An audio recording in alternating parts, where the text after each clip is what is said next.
About an hour later we were all seated in the giant auditorium waiting for Mr. Tushman to give his middle school address. The auditorium was even bigger than I imagined it would be, bigger even than the one at Via's school. I looked around and there must have been 1,000,000 people in the audience. Okay, maybe not 1,000,000, but definitely a lot. "Thank you, Headmaster Jansen, for those very kind words of introduction," said Mr. Tushman, standing behind the podium on the stage as he talked into the microphone. "Welcome, my fellow teachers and members of the faculty. Welcome, parents and grandparents, friends and honored guests, and most especially welcome to my 5th and 6th grade students. Welcome to the Beecher Prep Middle School graduation ceremonies." Everyone applauded. "Every year," continued Mr. Tushman, reading from his notes with his reading glasses way down on the tip of his nose, "I am charged with writing 2 commencement addresses, one for the 5th and 6th grade graduation ceremony today, and one for the 7th and 8th grade ceremony that will take place tomorrow. And every year I say to myself, let me cut down on my work and write just one address that I can use for both situations. Seems like it shouldn't be such a hard thing to do, right? And yet each year I still end up with 2 different speeches, no matter what my intentions, and I've finally figured out why this year. It's not as you might assume, simply because tomorrow I'll be talking to an older crowd with a middle school experience that is largely behind them, whereas your middle school experience is largely in front of you. No, I think it has to do more with this particular age that you are right now, this particular moment in your lives that even after 20 years of my being around students this age still moves me. Because you're at the cusp, kids. You're at the edge between childhood and everything that comes after. You're in transition. We are all gathered here together," Mr. Tushman continued, taking off his glasses and using them to point at all of us in the audience.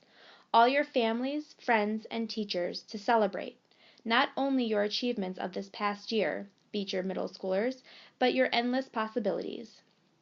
When you reflect on this past year, I want you all to look at where you are now and where you've been. You've all gotten a little taller, a little stronger, a little smarter, I hope." Here some people in the audience chuckled.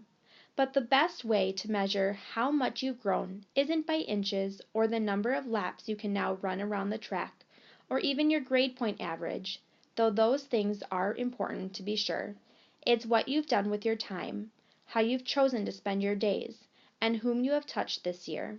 That, to me, is the greatest measure of success.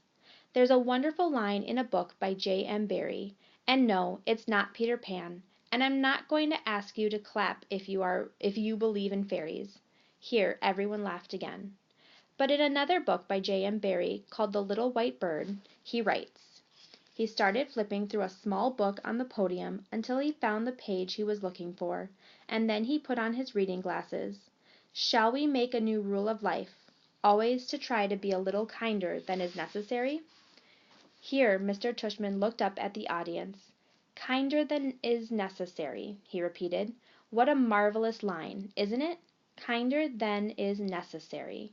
Because it's not enough to be kind. One should be kinder than needed. Why I love that line, that concept, is that it reminds me that we carry with us as human beings not just the capacity to be kind, but the very choice of kindness. And what does that mean? How is that measured? You can't use a yardstick. It's like I was saying just before, it's not like measuring how much you've grown in a year. It's not exactly quantifiable, is it? How do we know we've been kind? What is being kind anyway?" He put on his reading glasses again and started flipping through another small book. "There's another passage in a different book I'd like to share with you," he said, "if you'll bear with me while I find it. Ah, here we go. In Under the Eye of the Clock, by Christopher Nolan, the main character is a young man who is facing some extraordinary challenges. There's this one part where someone helps him, a kid in his class. On the surface it's a small gesture, but to this young man, whose name is Joseph, well, if you'll permit me." He cleared his throat and read from the book. "It was at moments such as these that Joseph recognized the face of God in human form. It glimmered in their kindness to him. It glowed in their keenness. It hinted in their caring. Indeed, it caressed in their gaze. He paused and took off his reading glasses again. It glimmered in their kindness to him, he repeated, smiling. Such a simple thing, kindness, such a simple thing. A nice word of encouragement given when needed, an act of friendship, a passing smile. He closed the book, put it down, and leaned forward on the podium. Children, what I want to impart to you today is an understanding of the value of that simple thing called kindness. And that's all I want to leave you with today. I know I'm kind of infamous for my, verbosity. Here everybody laughed again. I guess he knew he was known for his long speeches. But what I want you, my students, to take away from your middle school experience, he continued, is the sure knowledge that, in the future you make for yourselves, anything is possible. If every single person in this room made it a rule that wherever you are, whenever you can, you will try to act a little kinder than is necessary, the world really would be a better place. And if you do this, if you act just a little kinder than is necessary, someone else, somewhere, someday, may recognize in you, in every single one of you, the face of God. He paused and shrugged.